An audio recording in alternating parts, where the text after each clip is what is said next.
Bienvenue dans votre édition Pays catalan. Tempête, pluie, neige, cet hiver a-t-il été particulièrement rigoureux? Le point avec les services de Météo France dans ce journal. De la viande bio en circuit court, un éleveur de Sournia s'est lancé dans l'aventure et ça marche plutôt bien. Bonsoir. L'actualité ce soir, c'est aussi la réunion du comité de suivi concernant la ligne très haute tension qui se tenait cet après-midi à Perpignan. Le tracé reste à définir, une proposition devrait être faite d'ici la fin du mois, mais l'hypothèse d'un passage par des chemins de randonnée dans les Alberts est loin de faire l'unanimité. Effectivement, le passage sur les pistes pose de gros problèmes, surtout environnementaux, parce que c'est une largeur de travaux qui est assez importante. RTE nous a présenté également les 2 ou 3 solutions sous tunnel. Plusieurs tunnels à l'est, l'autre à l'ouest. Il semble que la majorité, que ce soit des maires, des élus ou des associations, préféreraient la solution du moins d'impact qui apparemment pour nous serait le tunnel parallèle à celui du TGV actuel. Concernant la plaine, je crois qu'il n'y a pas de gros problèmes. Le respect de l'environnement, le respect des paysages, pas de problème majeur. Pour ceux qui concernent les champs magnétiques, là je ne voudrais pas rentrer dans le détail. Par contre, la difficulté soulevée par la traversée des Pyrénées sera pratiquement réglée. Nous, les élus et le collectif anti-THT, nous souhaitons tout simplement la réalisation d'un tunnel en parallèle avec le tunnel de la ligne à grande vitesse, partant du Boulou et arrivant jusqu'à la frontière, quoi. À Saint-Cyprien, le rejet des comptes de campagne de Marie-Pierre Sadourny, conseillère municipale socialiste, vient d'être confirmé par le tribunal administratif de Montpellier.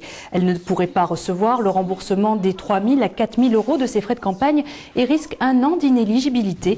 L'élu a fait appel de cette décision devant le Conseil d'État, mais cette information ne manquera pas d'alimenter les débats du Conseil municipal de Saint-Cyprien qui se tiendra mardi prochain à 9h30. Un hiver rigoureux, c'est en tout cas ce que beaucoup d'entre nous ont ressenti. Pourtant, du côté des températures et du nombre de jours de vent, rien d'exceptionnel, selon Météo France. Dorothée Béraud, Xavier Armingaud. 24, 25, mois de mars 2008, 25 jours de tram. Les apparences sont donc trompeuses. La première quinzaine de mars 2009 s'inscrit pour le moment dans la moyenne annuelle pour une région comme la nôtre. Ce qui fausse la donne, c'est la répartition des jours. Quand on prévoit de la tramontagne le week-end et ensuite le lundi le vent se calme, on a l'impression que tous les week-ends il y a du vent, donc ça a duré toute la semaine. Mais en fait, si on compte les jours, par exemple depuis début mars, on est à 6 jours de vent fort. Nous sommes le 11, donc ça fait à peu près 1 sur 2, ce qui est tout à fait normal. À 1 mois d'intervalle, les 2 violentes tempêtes se sont abattues à chaque fois un week-end et ont marqué les esprits. De plus, des records de vitesse ont été enregistrés dans tout le département. On a partout des vents supérieurs à 100 à l'heure. On a eu 190 km/h, 193 pour être précis à Formiguère, 140 km/h vers Vives, le Boulou. Ajoutez à cela un enneigement exceptionnel et précoce, 1 mètre de neige dès novembre au Puigmal, pas de quoi non plus combler les déficits hydriques des 3 dernières années. Malgré les 2-3 premiers mois de l'année qui ont été relativement humides, on ne peut pas dire que le printemps et l'été seront secs ou humides. Ça, on verra ça au fil des mois. Vigilance donc, aucune précipitation n'est prévue durant les 7 prochains jours. Ce week-end, on prévoit des températures quasi estivales, entre 20 et 22 degrés. Mais attention, la tramontane s'invitera également. 15% de clients supplémentaires chaque année pour un éleveur des fenouillèdes. Converti en bio il y a 10 ans, il organise lui-même la distribution de ses produits. Avec un carnet de commandes de plus de 500 clients, il ne regrette rien. Philippe Glatz, Céline Ambric.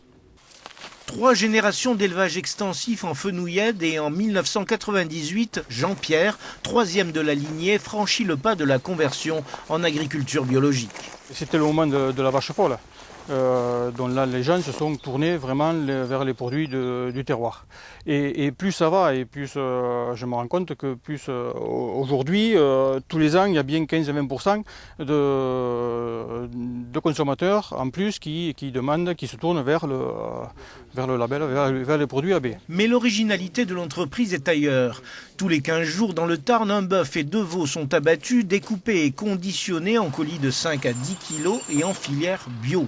Ils sont ensuite livrés sur 2 jours chez des clients parmi les 500 que compte l'éleveur. Il y a la blanquette et le pot-au-feu. Et puis là, il fallait 4 paquets de saucisses et puis ça c'est le rôti. Et le procédé fait boule de neige par le seul fait du bouche à oreille amorcé par des clients de la première heure. De ce jour-là, on est resté fidèle à M. Tixadol. Vous l'avez conseillé autour de vous? Oui, oui, oui. Je lui ai cherché plein de clients. Et ils en sont ravis. Le consommateur s'y retrouve parce qu'au niveau du tarif, c'est moins cher pour lui. Et en même temps, bon, nous, on s'y retrouve parce qu'on est encaissé de suite. Et voilà, on a une trésorerie qui est plus rapide. 95% de la clientèle sont des particuliers, le reste se partage entre collectivités et restaurants. Cette auberge à Sourgna a fait le choix du circuit court il y a 5 ans. C'est rassurant aussi pour nos clients qui après le repas peuvent aller jusqu'à l'exploitation, voire à la ferme les animaux. Donc on est satisfait de la marchandise, du produit, du goût, et même mes enfants sont nourris avec et ils ne s'en plaignent pas, vraiment c'est que du bonheur. Dans 2 semaines à nouveau, Jean-Pierre empruntera 800 km de bitume pour entretenir cet espace de bonheur écolo. Et comme tous les mercredis, je vous propose de retrouver la chronique de Sébastien Girard. Ce soir, la petite histoire du Grand Hôtel de Font-Romeu.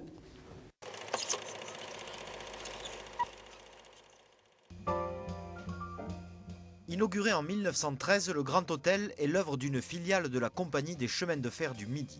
Pendant les années 30, le restaurant, le théâtre, le casino et les 200 chambres luxueuses ont accueilli les plus grandes familles royales, les industriels, les ministres et les artistes les plus connus. C'était un passage obligé de la bourgeoisie, pour se montrer bien sûr, et aussi pour goûter aux premiers sports d'hiver, le curling, le bobsleigh, le hockey sur glace.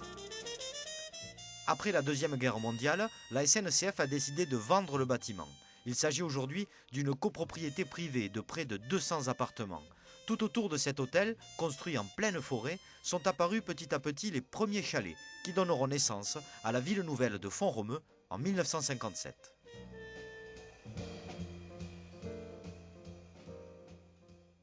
C'est la fin de cette édition. À suivre votre journal régional. On se quitte en musique avec le pianiste de jazz Denis Badeau. Il était cet après-midi en masterclass au Conservatoire de Perpignan. Il sera ce soir en concert en quartet à la Fabrique 10 sur Tête à 21h. Bonne soirée et à demain 18h40.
France 3 vous présente la météo avec Union Matériaux.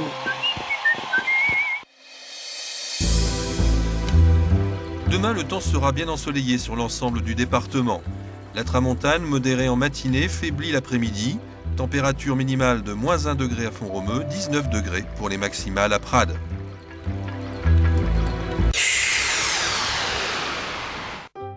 France 3 vous a présenté la météo avec Union Matériaux.